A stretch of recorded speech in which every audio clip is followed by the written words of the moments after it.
On est live, on est live, on est à l'épisode numéro 78. Yes, bienvenue à tous dans ce nouvel épisode. J'ai l'impression que mon son était un peu bas, j'espère qu'il est bien. Je vais parler fort pour vous. Alors, bienvenue à tous les amis, on a un nouveau invité, encore une fois, un e-commerçant, quelqu'un qu'on connaît depuis au moins 2020, qui avait participé à nos masterminds ici justement en Thaïlande, à Phuket. Ouais. On a avec nous Lucas. Bienvenue Lucas, merci d'avoir accepté notre invitation. Merci beaucoup les gars de me recevoir aujourd'hui, ça fait plaisir. Super, on va parler un petit peu de ton parcours, on va parler un petit peu e-commerce, ton aventure, qui es-tu, et aussi partager quelques astuces avec les gens qui nous écoutent ou qui nous regardent. Donc déjà, est-ce que tu peux te présenter rapidement, qui est Lucas? Du coup, moi j'ai 26 ans, je viens de Belgique, j'ai commencé le e-commerce il y a à peu près 3-4 ans maintenant, donc ça fait fin 2018. Et je me suis expatrié à Bangkok en 2019, donc quand même assez vite. Et j'imagine qu'on pourra en parler un peu plus en détail. Ouais. Et donc ça fait maintenant 3 ans, c'est ça que tu fais de l'e-commerce. Combien de CA au total à peu près? C'est un peu plus qu'1 million, un truc comme ça. Nice, bravo. Voilà, écoute, on pourra... plus qu'1 million. Voilà, on pourra te donner ton petit trophée là. Merci, c'est cool. Cadeau, hein. Cadeau. Comment ils sont ces trophées en live parce que... Et en vrai, ils sont lourds. Hein. Ah, je m'attendais pas à ce qu'ils soient aussi lourds. Non, c'est pas du... Merci les gars, ça fait vraiment plaisir. Félicitations à toi. Super. Premier belge qu'on reçoit aussi dans le podcast. Super cool. On reçoit Martin, si. Pardon, Martin, c'est vrai. Yes. Donc tu as 28 ans, c'est ça? 26 ans, d'accord. Donc tu as commencé assez jeune dans l'e-commerce. Donc tu viens de Belgique, tu as commencé à 3 ans, plus d'1 million d'euros de ventes. Ouais. Déjà, pourquoi tu as choisi l'e-commerce et pourquoi tu as choisi l'e-commerce? Pourquoi j'ai réfléchi justement avant de faire une interview à vraiment la vraie raison. Et en fait, l'histoire, c'est que j'étais musicien avant et j'aimais beaucoup tout ce qui était artistique, donc je suis quelqu'un d'assez créatif de base. Mais je trouvais que je manquais quelque chose pour vraiment toucher une audience, pour vraiment agripper une audience et faire grossir un projet en fait. Et directement, c'est ça qui m'a porté vers le marketing. Donc je me suis assez rapidement intéressé au marketing, donc vers déjà 2017. Et après, petit à petit, c'était plutôt dans un souci d'argent. Donc là, c'était vraiment une question de comment comment je vais faire ma vie financière, quoi. Et la musique, c'était un petit peu compliqué à ce niveau-là. Du coup, je me suis intéressé au e-commerce. Okay. Et tu faisais quoi dans la musique spécialement? J'étais guitariste et chanteur aussi. Et genre, tu m'as pas montré déjà une photo avec soit les cheveux longs ou un truc du genre. C'est ça, les cheveux longs? Ouais, c'est ça. J'avais un style assez stylé. Donc là, tu te dis, je veux d'abord marketer en fait ma musique, avoir plus de visibilité. Donc tu te dis, le marketing, c'est intéressant. Et le marketing sur Internet, c'est ça? Ouais, d'abord, c'était plus même dans la vraie vie, on va dire. D'accord. Parce qu'en tant que musicien indépendant, j'avais déjà un peu cette idée d'entrepreneur. Je savais pas que ça existait, en fait. Je savais pas ce que c'était un entrepreneur. Mais en fait, c'était ce que je faisais. Donc, au bout d'un moment, je sortais dehors, j'allais dans les bars, je parlais aux gens et je prospectais, en fait. Et je parlais au barman et je disais, oui, j'ai un groupe, etc. Est-ce qu'on pourrait venir jouer ici? J'essayais de lui vendre un peu, on va faire consommer un maximum les gens, etc. On va les faire danser, tu vois. Donc, tu voulais marketer d'abord ces services-là, au bar, au café, tu voulais aller animer... En fait, je cherchais une façon de vivre de ma passion. De la musique. C'est ça, de vivre de la musique. Donc, comment se passe la transition de ça à l'e-commerce? Comment se passe? C'est que petit à petit, je me suis de plus en plus formé au marketing parce que c'était un truc vraiment que je prenais de plus en plus au sérieux et c'était une façon de faire que j'avais pas du tout eu quand j'étais à l'école. Donc quand j'étais à l'école, je suivais les cours, j'essayais d'obtenir les notes juste à la limite, ça passait, mais c'était pas un truc où je me donnais vraiment. Là, j'étais obligé de me donner vraiment parce que sinon je pouvais tenir 2-3 mois, mais après j'allais plus avoir assez de sous pour faire mes trucs, quoi. Donc j'ai commencé à plus me former et petit à petit prendre des formations, etc. Et vraiment un peu décrocher de la musique, en fait, parce que je me suis rendu compte que les différents milieux n'étaient pas fort compatibles à ce niveau-là, quoi. Qu'il y a plus de potentiel peut-être dans le business en ligne que dans la musique, peut-être. En fait, c'est toute une rigueur et des procédés, etc., que je ne retrouvais pas du tout dans le monde musical, qui est beaucoup plus artistique, créatif et peu de structure. Après, c'est pas pour critiquer parce que je trouve ça extraordinaire. C'est le point fort mais c'est vrai que moi, j'avais une vision plus entrepreneuriale en fait. Quand j'avais un groupe et pour moi, c'était un projet. Il fallait qu'on fasse tac, qu'on fasse des vidéos régulièrement, un peu comme les podcasts. Et je voyais plus ça comme un projet entrepreneurial, quoi. Ok, donc, et quel est le premier business que tu as testé? Est-ce que c'était l'e-commerce? Très bien sûr, la musique. Ouais, c'est ça. C'était l'e-commerce tout de suite. Directement. Tu découvres ça comment? Sur YouTube? Comment j'ai découvert? C'était un Suisse qui a totalement disparu. D'accord. Ça s'appelait la Formule Liberté. Je me rappelle encore du nom. Finalement, je m'étais jamais formé avec lui, mais il faisait une pub où il disait travailler depuis son ordinateur et voyager partout dans le monde. Okay. Et directement, ça m'a fait rêver. Donc, j'ai pas suivi sa formation, mais j'étais dans sa mailing list, etc. Et petit à petit, ça travaillait, quoi. Ouais, comme quoi, les vendeurs de rêves, ils ont un rôle. Ouais, heureusement qu'ils sont là au final. Ils nous font rêver. Hein, parce que ça se trouve, s'ils t'auraient pas fait rêver, il y a que comme ça qu'après, ils peuvent nous attraper quand on connaît rien. Parce que si tu dis à quelqu'un qui connaît rien, augmente ton retour sur investissement de x3 alors qu'il a jamais vu un... Tu sais même pas que c'est possible en fait. Tu sais même pas qu'il y a une porte, qu'une voie vers là en fait. Ok, super. Donc tu te lances dans l'e-commerce, tu te lances tout seul, tu essaies de faire des petits trucs à droite à gauche, tester des choses à droite à gauche. Comment ça se passe les premiers pas? C'est des échecs, réussite directe? On peut pas dire réussite. En tout cas avec mes yeux de maintenant, mais quand même des ventes très rapidement. Ça, c'était pas, on parle de quoi? Combien de durée? De quand tu as commencé à faire tes premières ventes? C'était combien? Peut-être les maximum 2 mois, mais tu sais, les 2 premiers mois où t'es pas sûr si tu prends ton plan Shopify et tout, donc finalement c'était quand même c'est 2 mois très rapides, je trouve, en tout cas avec mes yeux de maintenant, quoi. D'accord. Donc tu fais des premières ventes. Est-ce que quelle niche t'as choisi? Quelle type de boutique t'as choisi? Alors c'est pas vraiment une niche. Je sais pas par quels critères j'avais pris ce produit-là, mais j'avais pris une coque de téléphone. C'était une coque de téléphone en forme de licorne.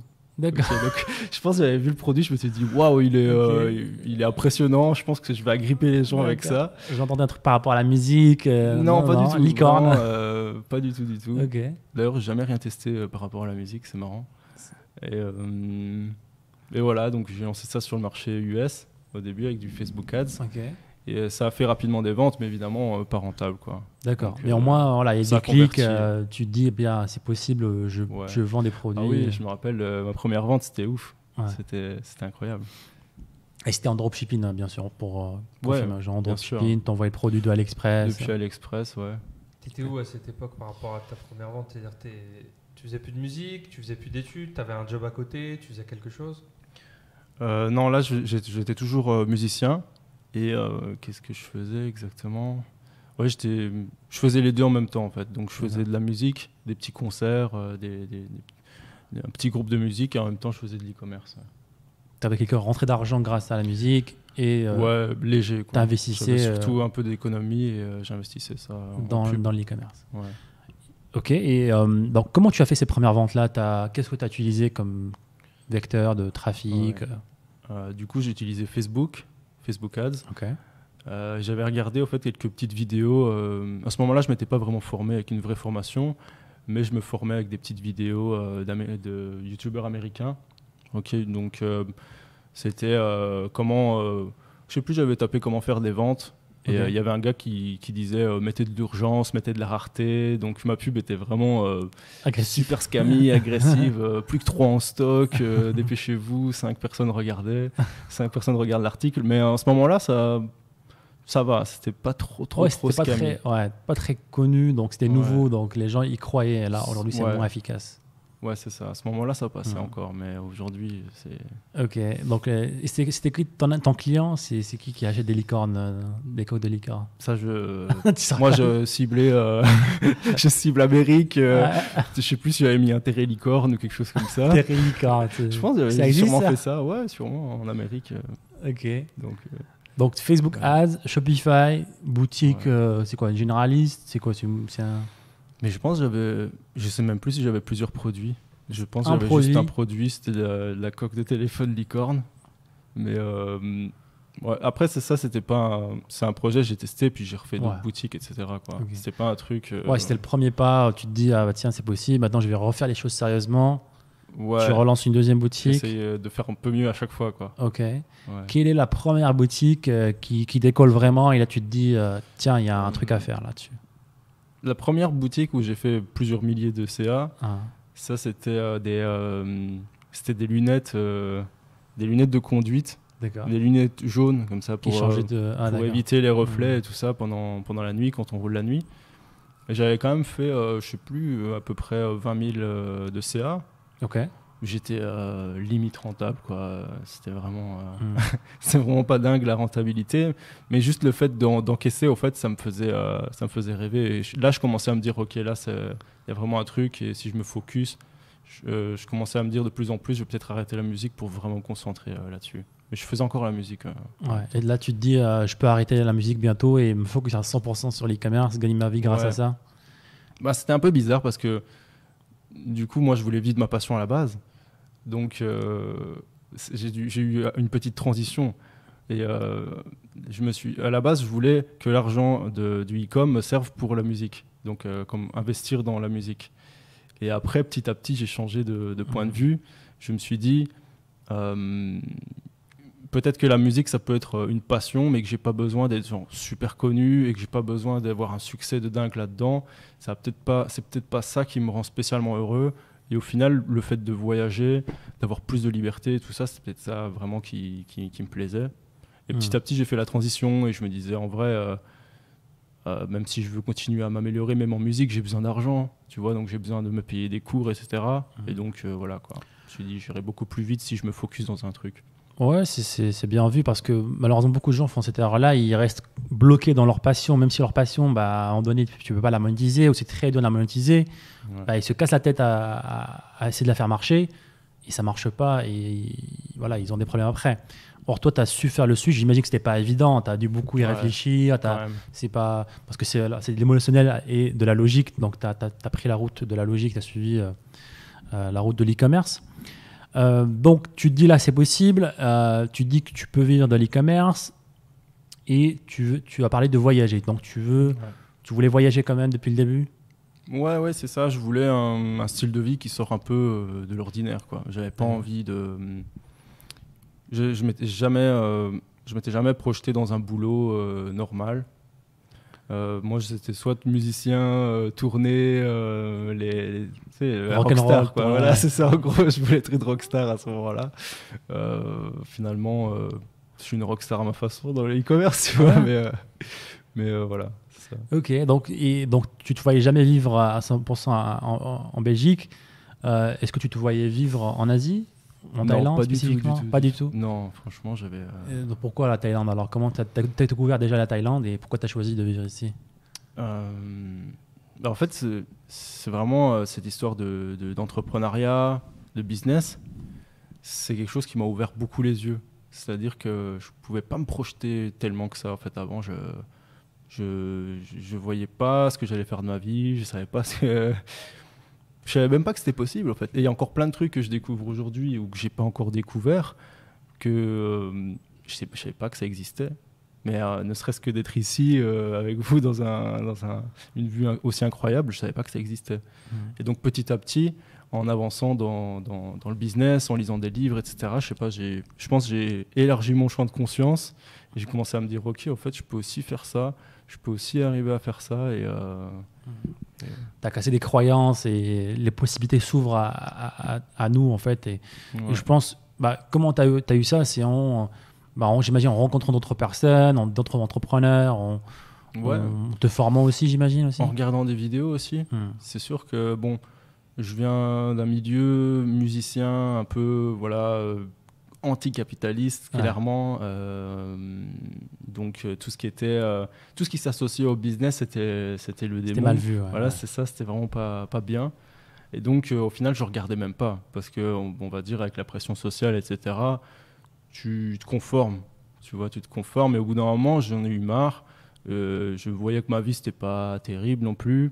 Et je me suis dit, je m'en fous au fait des normes et j'ai envie de faire ce que j'ai envie de faire. Et de plus en plus, j'ai pris ma liberté par rapport à ça. Et voilà, c'est à ce moment-là qu'on voit plus de possibilités, quoi. Ok. Donc justement, toutes ces possibilités, et tu choisis la Thaïlande. Pourquoi la Thaïlande? Ouais. Alors la Thaïlande, ça c'est à la base c'est juste un voyage. J'étais curieux. D'ailleurs c'est drôle, la vraie histoire, la vraie histoire, c'est que j'avais vu la vidéo de Enzo. D'accord. Justement sur la Thaïlande, il avait fait une vidéo à ce sujet-là. Okay. Et il y avait un pote qui était aussi dans l'e-com. On commençait à bien chiffrer à ce moment-là. Il me dit, ça te dirait pas qu'on fasse un voyage en Thaïlande? Et donc j'avais tapé Thaïlande sur YouTube parce que moi je connaissais pas du tout l'Asie. Et Enzo parlait de ça et il m'avait accroché. Et donc je l'avais même contacté à ce moment-là. Et il m'avait dit, ouais, viens, Tonglo et Kamai, c'est des bons quartiers. Et voilà, après je suis venu ici. J'ai directement accroché la liberté, le service, le climat aussi. Quand on vient de Belgique, c'est un choc. Et donc après, j'ai décidé de revenir assez rapidement. Ouais. Ok, donc c'était un billet sans retour quasiment, quoi. Donc tu viens là et... C'est ça. Donc là, ça fait maintenant 2 ans que tu vis ici? Ça fait, depuis août 2019. Donc ça fait quasi 3 ans, ouais. Je suis juste passé 6 mois en Europe, mais voilà. Où ça, en Europe, en Belgique, Estonie? Non, je suis passé en Estonie. Puis après, je suis allé voir ma famille un petit peu parce que ça faisait longtemps. Et justement, ta famille, comment ils voient ton aventure là, dans le business, tout ça, expatriation? Franchement, très surpris. Très surpris de ma part, surtout de leur, que surpris. T'as réussi, façon Lucas, de faire. Moi, je suis épaté par mes parents, en fait. Je suis vraiment très, très fier d'eux. Et parce qu'ils sont pas du tout dans un milieu entrepreneur. Comme je te dis, je savais même pas que ça existait. Il y a personne dans ma famille ou à ce que je sache qui fait ça. Et quand j'ai commencé à leur parler, en fait, à chaque fois que je leur parlais d'un projet qui, un parent normal, on va dire, aurait dit ça a l'air complètement fou, retourne étudier et tout. Et mes parents, ils ont toujours dit ok, vas-y, tu peux le faire, on croit en toi et essaye, on verra et fais comme tu le sens, quoi. Ça franchement, ils sont respect à mes parents, bravo à eux, hein, incroyable, quoi. Ce qui n'est pas là du tout la majorité des entrepreneurs qu'on connaît, ça a toujours été le cas contraire. Ok, donc maintenant que tu as des boutiques e-commerce, donc aujourd'hui, tu as combien de boutiques e-commerce? Là, j'ai une boutique. Une seule boutique? Une boutique, ouais. Est-ce que c'est une boutique nichée, boutique généraliste? Boutique nichée, ouais. Nichée. Avec plusieurs produits dessus. Ok, donc une boutique que tu as depuis maintenant combien de temps? Ça fait 1 an et quelques mois. Ok. Ouais. Et donc pourquoi une boutique? Beaucoup d'e-commerçants maintenant ils cherchent à avoir plusieurs boutiques, un réseau, tout ça. Non, parce qu'en fait j'ai quand même beaucoup chiffré 2019, début 2020.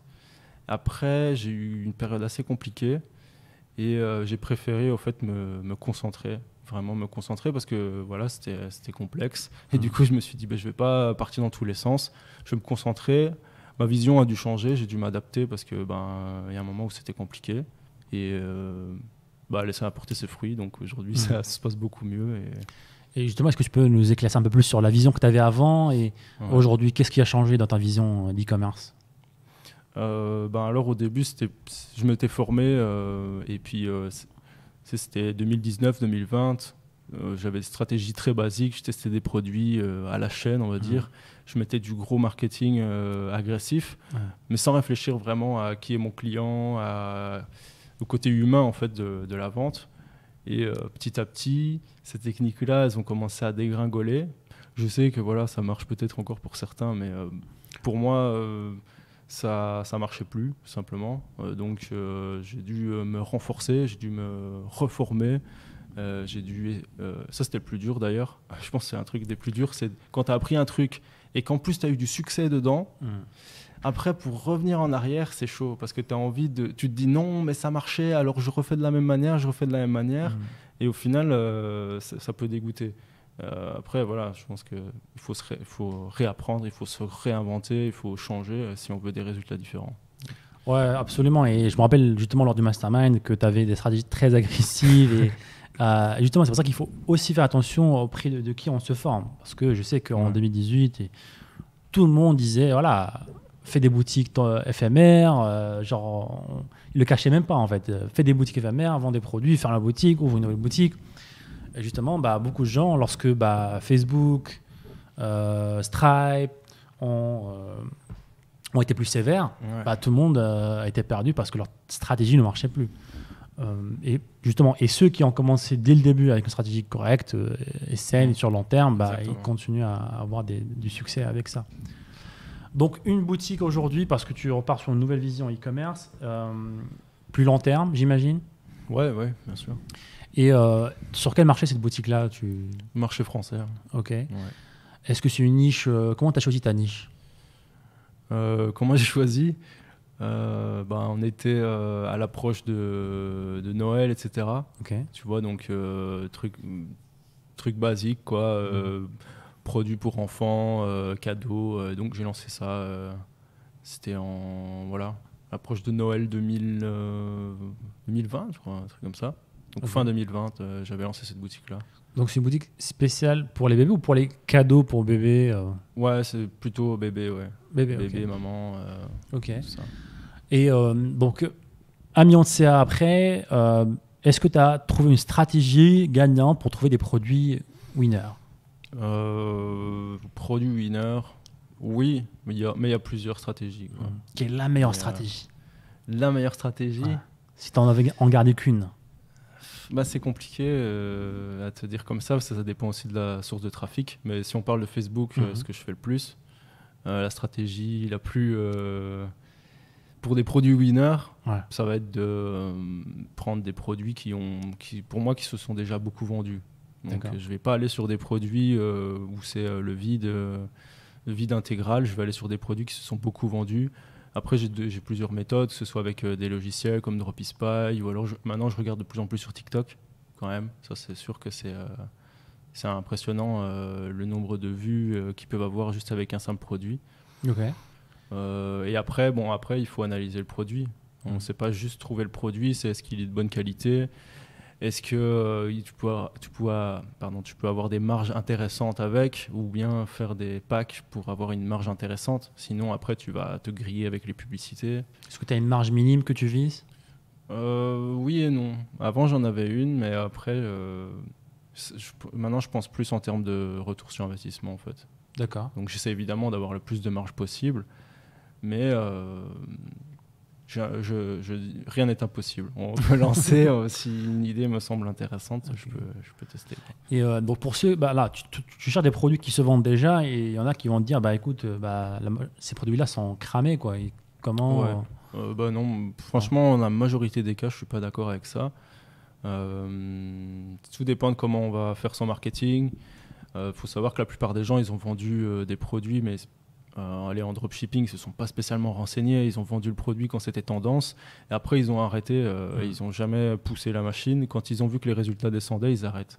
C'est ça en fait le truc, c'est que la plupart des gens ils arrêtent là, alors que si tu analyses bien la demande et que tu améliores ton marketing, que tu fais des créas à toi, etc., il y a moyen vraiment soit de stabiliser, même d'augmenter les résultats, quoi.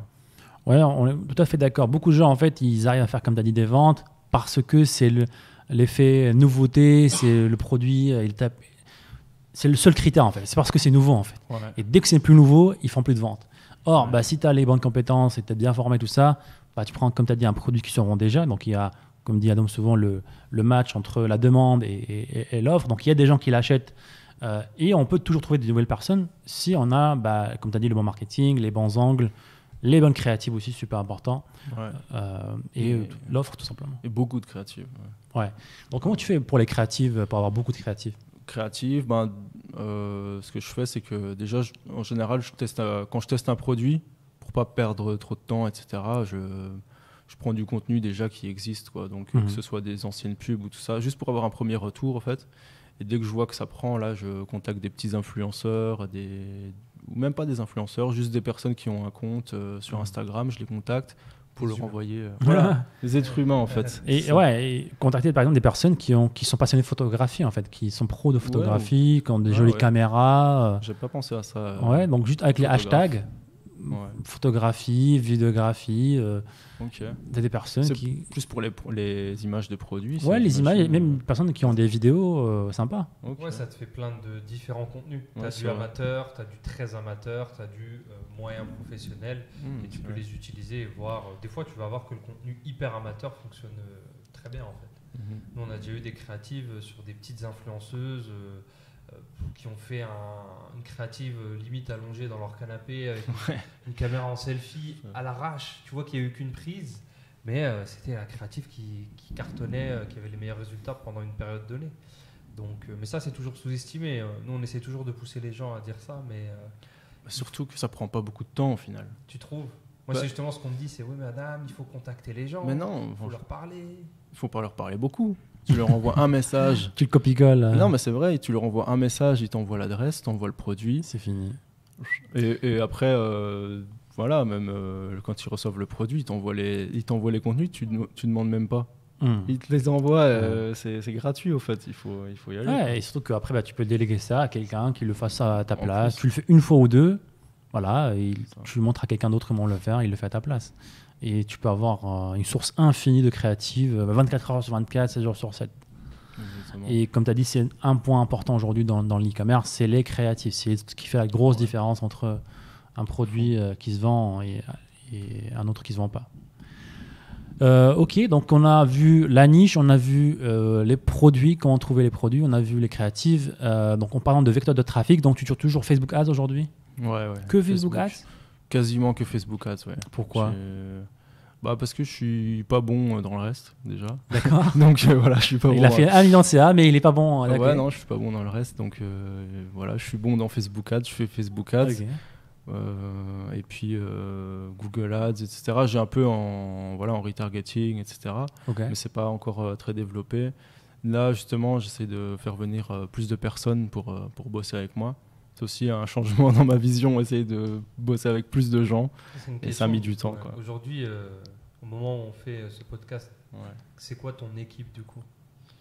Alors mon équipe, c'est il y a moi, il y a une personne au mailing, donc j'ai une agence en gros au mailing et 2 personnes pour tout ce qui est lancement technique, donc tout ce qui est tu vois, les petits rajouter le produit, etc. Ça, si je le fais moi-même, ça fait perdre beaucoup trop de temps. Et puis une personne au SAV en plus. Ouais. Ok, donc 4 personnes et une agence. C'est ça, voilà. Ouais, ok, c'est pas mal. Au moins, tu as délégué le SAV, t'es pas resté piégé dedans. Non, ça direct. Ça, c'est un truc je supporte pas en fait. Le SAV, c'est un truc que j'ai direct délégué. Vraiment. J'imagine surtout avec l'approche que tu avais au tout début, j'imagine que le SAV n'était pas très gentil, quoi. C'était affreux. Oui, c'est vrai. Ok, super. Donc, et aujourd'hui, alors, à quoi ta journée fais-nous un petit peu rêver ou pas, hein, ça dépend de ta routine. Si tu veux pas rêver, on va couper, t'inquiète. Non, mais ma journée, c'est je me réveille en ce moment vers 7h. Okay. Donc, je me lève à 7h. Je me réveille, je me prépare, je lis un petit peu, okay. Je lis quelques pages, une dizaine de minutes. Quel type de livre ? Le matin, je préfère tout ce qui est un peu plus philosophique. Okay. J'aime pas trop les trucs trop les how-to books. Parce que le matin, tu as besoin d'un petit dialogue avec quelqu'un tranquille, avec un petit café. Donc je prends ça me motive bien, ça me donne des bonnes idées, tu vois, je plante des bonnes graines. Et puis après, je file sur l'ordi, j'analyse mes pubs, etc. Je regarde un peu comment ça se passe. Je monitore le truc, en fait. Ça, c'est vraiment un des premiers trucs que je fais, c'est que je monitore. OK, on est où, on fait quoi ? Ce sont où les stats, on va où, quoi. Et puis après, ça enchaîne avec les différents objectifs de la journée, quoi. D'accord. Donc c'est quoi ? C'est rêver, boulot, toute la journée ? Franchement, en ce moment, ouais, beaucoup de boulot. Le dimanche, je la joue plus cool. D'accord. Mais en ce moment, vraiment, j'ai envie de vraiment cartonner au Q4. Et même pour après, en fait, pas que pour le Q4, mais j'ai juste envie de cartonner. Du coup, je suis vraiment déter. T'es en mode hustle en ce moment-là. Ouais. Ultra motivé, tu veux faire exploser les choses. Ouais. Et pourquoi le dimanche est off, en fait ?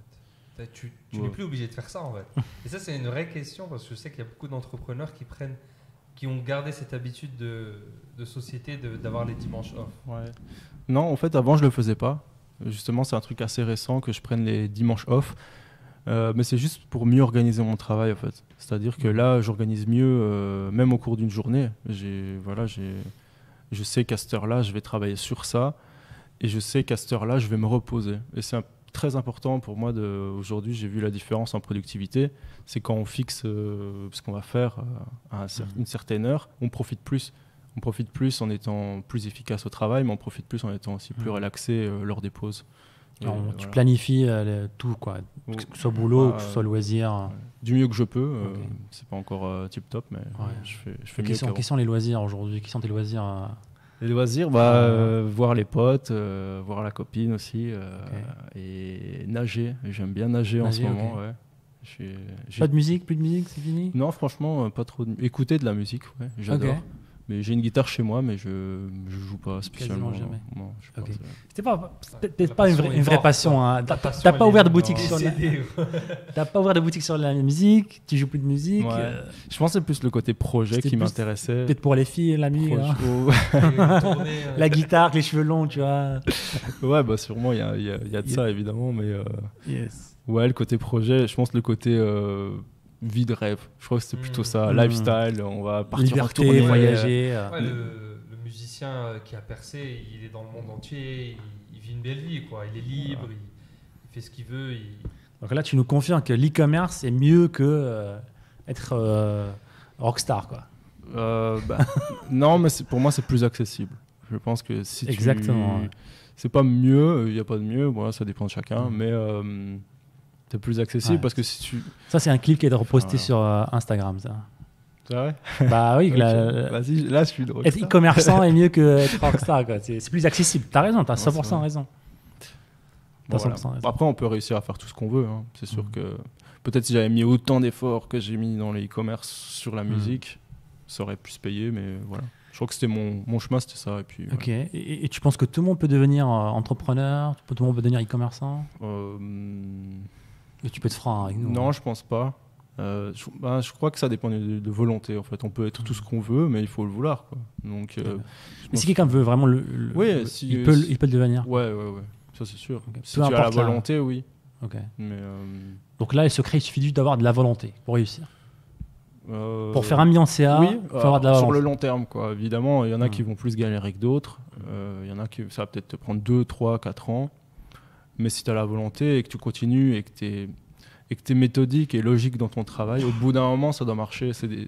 Après, c'est de la volonté et des chiffres, quoi. Donc, un process. Ouais, c'est ça. Ok. Ouais, c'est un peu cliché à dire, mais tous ceux qui ont essayé n'ont pas réussi, mais tous ceux qui ont réussi, ils ont au moins essayé, ils n'ont pas abandonné. Mais après, ça, c'est beaucoup de... Comme tu le disais, hein, ça peut prendre 2, 3, 4 ans, mais pour être franc, tu dis ça aux gens maintenant... Les gens, c'est bon, ils vont couper la vidéo tout de suite. À 3 ans, laisse tomber. Hop, moi, je veux un truc dans 3 mois et encore 3 semaines. Mais bon, après ça, c'est comme tu l'as dit. Si tu le veux vraiment, tu iras le chercher d'un moyen ou un autre et à un niveau ou à un autre. On ne parle pas de faire forcément des millions, mais bon. Ça, c'est une autre histoire. Mais du coup, toi, si tu devais te donner un conseil par rapport à ton toi d'il y a 4 ans, quel conseil tu lui donnerais ou alors tu ne leur donnerais pas, vas-y. Ouais, quelles sont les erreurs que tu as commises pour que... Est-ce que c'est pas aussi ces erreurs qui t'ont mené là où tu es et du coup il faut juste refaire la même chose? Non, si je devais lui dire quelque chose pour que ça aille plus vite, on va dire, ou pour que ça se passe mieux, c'est de continuer sur une idée. C'est compliqué, c'est vrai que parfois c'est bien d'abandonner et de partir sur autre chose, mais... on va dire que même dans l'e-com, voilà, pour prendre l'e-com en particulier, beaucoup de gens lancent un produit et dès qu'il y a les premiers signes d'échec, arrêtent alors que c'est obligé d'avoir des échecs. Et même quand tu as un produit qui tourne, ça se pourrait qu'il y ait des jours sans, il y a des jours où il chute complètement ou des périodes comme ça. Et ça ne veut pas dire qu'il est mort, ça ne veut pas dire que le business est mort. Et c'est seulement si toi tu décides que c'est fini, que c'est fini. Si tu décides que ça fonctionne... ça tient qu'à toi de le faire marcher en fait. C'est une décision. Alors, au fait, je dirais ça. Prends une décision et fais-le. Et puis, c'est tout.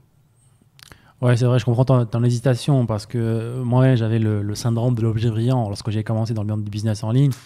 J'ai testé plein de business, tu vois. J'ai testé l'affiliation, Amazon, la création de blogs. C'était tous les 3 mois, j'avais un nouveau business, tu vois. Ouais. Et je coupais pas l'autre business. Hein. Donc, je le faisais en parallèle, je jonglais. C'était horrible. Donc les résultats n'étaient pas là, ou alors c'était de très petits résultats. Mais en même temps, ça a été une bonne chose parce que c'est grâce à ce phénomène-là que j'ai pu découvrir l'e-commerce qui m'a permis d'exploser après mes résultats. Donc c'est vrai que c'est difficile de dire au SAD il y a 6 ans de dire reste sur le premier truc que tu avais découvert. Donc je comprends. C'était les blogs. C'était les blogs, ouais. Ça se trouve, comme a dit, j'aurais pu faire de belles choses avec ça aussi. Ça, je pense qu'au final, il n'y a pas vraiment de Mais je ne regrette pas d'avoir découvert l'e-commerce.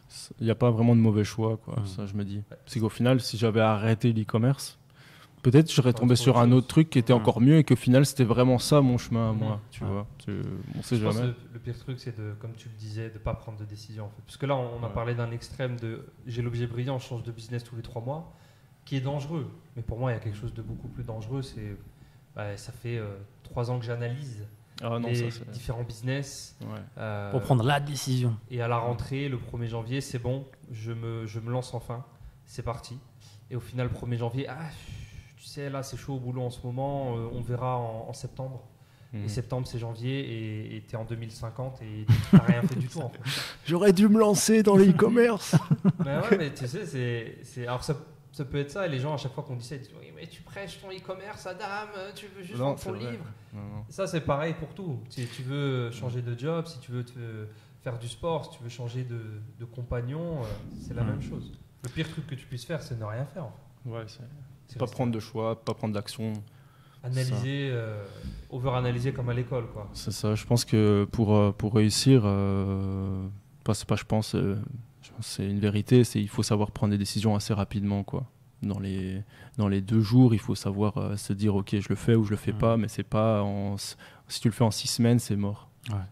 Ouais, surtout que les risques dans l'e-commerce sont pas énormes, hein. Genre mettre tes choux, ok, tu as perdu peut-être quelques euros ou quelques heures de ton temps, c'est tout, quoi. C'est pas, on ne demande pas de prendre un risque d'ouvrir un magasin à Paris, acheter du stock, quoi. C'est le risque contre la récompense, pour moi, il est énorme, en fait. On risque très peu, mais on peut, en contrepartie, gagner beaucoup.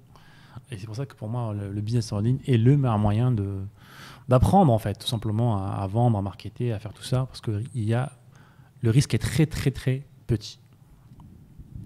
Donc, Lucas, aujourd'hui, quels sont tes plans pour le futur ? Est-ce que tu comptes rester en Thaïlande, ouvrir plus de boutiques ? Qu'est-ce que tu veux faire ?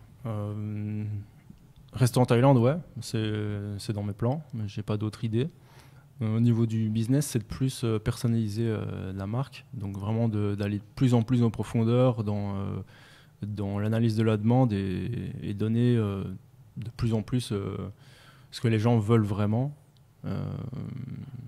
Donc pour toi, voilà. le chemin de ton business e-commerce, c'est dans la profondeur.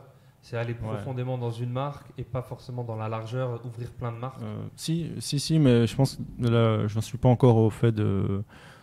Je préfère vraiment aller bien en profondeur pour l'instant, de développer les produits, de vraiment faire un truc qualitatif et améliorer aussi la satisfaction client, vraiment pour avoir un truc qui est quand même qui est solide, quoi. Je peux me dire, ok, c'est carré, ça tourne bien, les gens vont en parler à d'autres personnes, j'ai besoin de faire peut-être moins d'efforts en marketing, etc. Quoi. Ok, super. En frais marketing, je veux dire. Nickel. Je voulais, autre sujet, je voulais parler aussi du mastermind auquel tu as pu participer, on avait organisé à Phuket. Qu'est-ce que tu retiens de ce mastermind-là ? Qu'est-ce qui t'a le plus marqué ? Est-ce que tu as déjà marqué ou est-ce que Ouais, ça m'a beaucoup marqué. Déjà pour les personnes que j'ai rencontrées là, qui étaient vraiment incroyables. Et puis l'environnement aussi était exceptionnel. On avait une villa qui était quand même sublime. Ça aussi, c'est le genre de truc qui élargit un peu nos possibilités. Sinon, ouais, quelques niveau information, ce que j'avais vraiment retenu, c'était au niveau de l'équipe. Donc je me rappelle, vous avez fait toute une partie sur comment structurer un peu le business, etc. Et ça, c'est vrai que je ne l'ai pas forcément appliqué aussi bien que ce que vous le disiez, mais ça m'a beaucoup fait réfléchir. Et c'est sûr que quand on veut arriver à un certain niveau, c'est très important, quoi. Ouais, absolument. Et je pense que tu as bien fait de signer aussi l'environnement. Et on a choisi exprès ce genre d'endroit, de villa, parce que nous aussi, lors des premiers masterminds auxquels on a participé, de venir dans des endroits comme ça, dans des villas comme ça, que tu voyais, même pas dans les photos, c'est tellement incroyable que même dans les vidéos YouTube, tu les vois pas, ce genre de villa. Et se dire, waouh, il y a des gens qui habitent ici, en fait, c'est possible de venir passer des vacances ou même vivre ici, en fait. Rien que ça, en fait, ça casse des plafonds. C'est ça, il y a des gens qui nous demandent, mais du coup, pourquoi vous ne faites pas des masterminds en région parisienne, en Île-de-France? On essaie de leur expliquer ça, mais c'est toujours dur, tu vois, parce qu'on organise un petit peu souvent en ce moment nos masterminds au Maroc, ce qui reste quand même accessible à Marrakech. Et les gens nous disent, un petit peu frustrés, mais si c'était en Île-de-France, je serais venu. Ouais, mais si c'était en Île-de-France, ce mastermind, ça ne serait pas ce mastermind-là. Et du coup, les endroits sont... Entreprendre le métro à Paris pour venir en mastermind. C'est ça, quand tu prends le RER pour aller à ton mastermind, il n'y a pas cette cassure entre là où j'en suis et là où je veux être. Tu l'avais ressenti un petit peu, toi, comme ça? Ouais, clairement. Je pense que c'est aussi... Ouais, clairement, ça, au niveau lifestyle, c'est assez impressionnant, et se retrouver avec d'autres entrepreneurs aussi dans cette vie-là. C'est pas juste louer la villa et y aller soi-même, c'est aussi toute une énergie qui nous porte pendant l'événement et qui nous donne des nouvelles idées. C'est un mastermind, quoi. C'est ça que j'ai bien aimé avec votre mastermind, parce que j'en avais déjà fait d'autres. J'en avais déjà fait un autre. Et là, on était vraiment dans votre mastermind dans un concept où on discutait, on dialoguait, on réfléchissait ensemble. Et ça crée des nouvelles idées, quoi. Un vrai mastermind, en fait. C'est le but, le cerveau commun, quoi. Et ça, c'est un truc que j'ai gardé, clairement. En tout cas, moi-même, dans ma façon de travailler, c'est que je me rappelle, on se réunissait et on regardait une boutique et on se posait des questions, en fait. On se disait, OK, comment tu vas faire pour augmenter ton CA? Comment tu vas faire pour diminuer tes abandons de panier, tu vois, ou des trucs comme ça.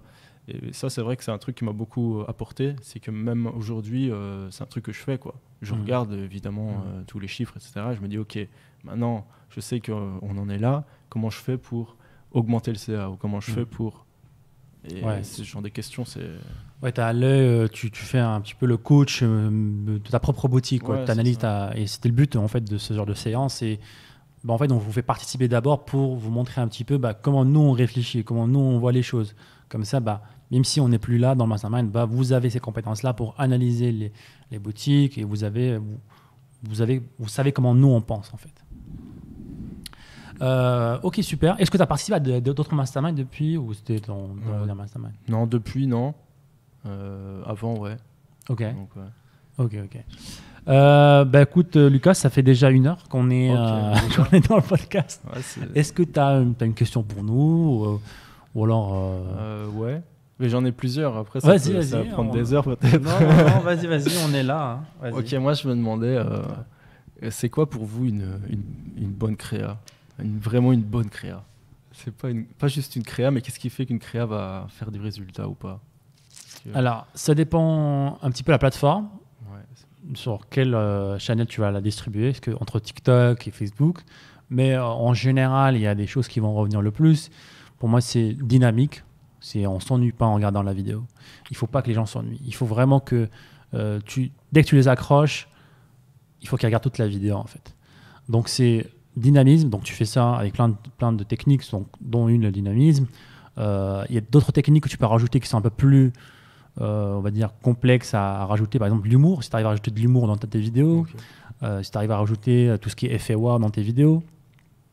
Les visages, par exemple, les émotions sont super intéressants. L'humain est attiré par les yeux, par les visages. C'est pour ça que dans tous les panneaux que tu vois dans les rues, dans les villes, il y a des visages partout.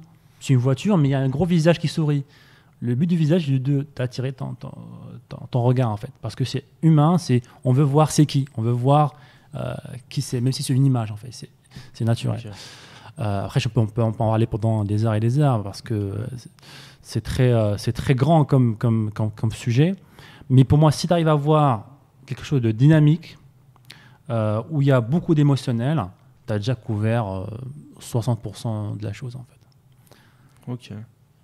Ouais, mais je pense aussi il y a deux aspects, je pense. Tu vas avoir le fond et la forme, forcément. Tu as toujours la forme d'une d'une créative, donc l'aspect ok, combien de temps ça va durer. Donc là, clairement, la tendance, c'est que ce soit de plus en plus court, ce qui suit un petit peu l'attention des gens qui est de plus en plus courte. Donc là, avant où je t'aurais dit 45-50 secondes, maintenant, limite, je vais te dire 20-30 secondes, tu vois, en moyenne dans les créatives. Donc ça, c'est plus la forme avec ce que disait Sad. Et bien entendu, le hook, ça, c'est les bases, mais le hook qui est devenu... c'est déjà le cas depuis toujours, mais là c'est vraiment... tes premières 1-2 secondes, tu captes pas la personne, tu l'as perdu. Et après, tu as le fond. Donc, ok, j'ai une créa courte, j'ai une créa dynamique, j'ai de l'émotion, j'ai de l'humain. J'en dis pas trop, je vends pas mon produit dessus. Nous, dans la majorité des créatives, dans la majorité, on va pas vendre dans les 25 secondes. De toute façon, tu vends pas en 20 secondes.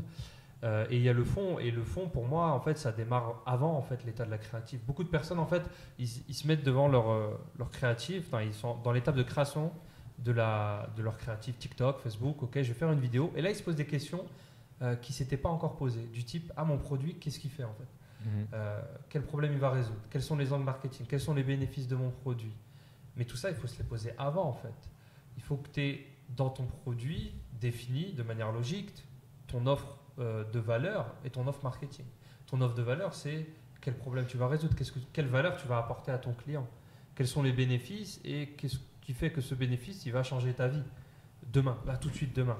Une fois que tu as ça en fait, après c'est un petit peu comme du drag and drop, tu vois. Tu as ta créative, tu sais que là tu vas avoir hook, là tu vas mettre par exemple problème, et là tu vas mettre bénéfice 1, ou alors tu vas mettre fausse solution qui ne marchait pas, les concurrents genre, et ensuite tu mets bénéfice 1, 2 et une sorte de en savoir plus. Et en fait tu dragues, en fait. Une fois que tu connais tout ça, en fait tu fais des petits hop, et puis la créative numéro 2, au lieu de commencer par le problème, tu vas commencer par le bénéfice 1, puis le problème et tu dragues. Donc en fait, une fois que tu arrives à la créative, à part l'aspect forme, qui va être fait par quelqu'un qui sait manier les logiciels. Toi, ton rôle, c'est de faire des sortes de scripts comme ça où tu bouges juste des éléments. Tu dois rien. Il n'y a pas de phase de recherche quand tu arrives à la créative. Ça, c'est avant. Et je pense que la majorité des gens font leur recherche à la fin. En fait. Et beaucoup se rendent compte que zut, Adam, j'arrive pas à trouver de bonne offre de valeur pour mon produit. En fait, il n'y a rien dans ma créative. C'est peut-être que ton produit, il offre aucune valeur dans ta niche. Et le pire, c'est qu'il lance quand même ce produit parce que, je suis arrivé jusqu'à là quand même, je vais lancer mon produit. Ça marche pas. Et au final, il dit, je le savais que ça allait pas marcher. Je savais. Que si tu fais tes recherches avant, ce qui est chiant, c'est pour ça que la majorité des gens ne le font pas.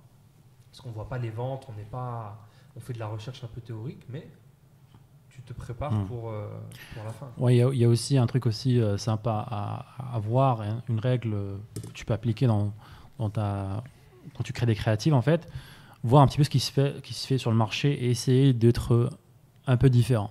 Si tu vois que tout le monde fait un type de créative, essaie d'aller à l'opposé. Et en général, ce qui se passe, c'est que soit le marché fait des créatives très pro, très montées et tout ça, soit le marché, à l'opposé, fait des vidéos très naturelles, très amateurs.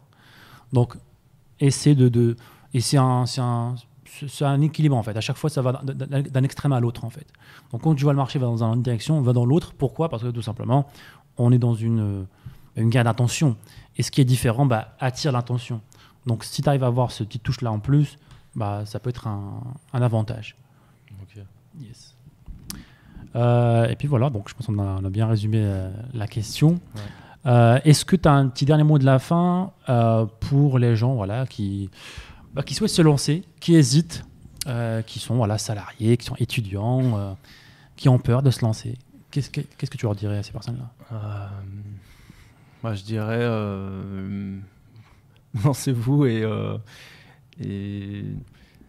mettez de la bonne intention. Je pense mettre l'intention de réussir, en fait, déjà de commencer en se disant ok, moi je le fais mais c'est pour réussir. Ça c'est important quand on fait quelque chose. Je reçois un peu ce que tu as dit par rapport au gars qui dit tu vois ça marchait pas. c'est peut-être que dès le début, il est allé avec un pied perdant, tu vois. Donc, si tu y vas déjà en te disant, là, je le fais, mais c'est pour réussir, avec une bonne intention, tu as plus de chances déjà que ça marche. Et après, juste continuer, en fait. Allez, si c'est difficile, continuer. Justement, c'est à ce moment-là, moi, je pensais souvent, quand je commençais, comme si j'étais sur une rue, et le succès était au tournant. Mais tu sais jamais quand va être le tournant, mais il faut que tu continues à marcher parce que sinon tu verras jamais le tournant. Et à chaque pas que tu fais, il y a d'autres gars comme toi qui s'arrêtent, et ça tient qu'à toi de continuer et justement de finalement y arriver. Donc, c'est beau. Ça me rappelle une citation en anglais, peut-être que j'ai foiré en français. Et c'est genre, si tu es en enfer, bah pourquoi tu t'arrêtes? Continue de marcher, quoi. Tu es déjà en enfer en fait. Ouais. Continue de marcher. Merci Lucas d'être passé. C'était super intéressant. Très très beau parcours. Félicitations pour l'1 million. Ouais, merci. On te souhaite quelques zéros en plus très bientôt. Donc, est-ce que tu as un objectif pour les 12 prochains mois? En termes de chiffres? Ouais. Oui, mais j'aime pas en parler. Je préfère. Ok. De plus en plus, je préfère garder ces trucs-là pour moi. Tu as des objectifs pas chiffrés, genre perso ou autre je voulais tout simplement t'engager pour te faire revenir dans le podcast pour un objectif. Mais je comprends parfaitement aussi le fait de ne pas le dire publiquement. Je ne veux pas parler trop. Je comprends. Je préfère faire et après parler. Je comprends. Bah écoute, on espère en tout cas te revoir dans cette Ben Show. Merci beaucoup. C'était un réel plaisir de t'avoir avec nous. Merci à vous tous les amis. Encore une fois, n'hésitez pas à nous laisser un petit pouce bleu sous la vidéo, des petites notes sur Spotify, iTunes et tout ça. Et partout. Et on se dit à très bientôt les amis. Ciao, ciao. Au revoir à tous. Ciao. Ciao.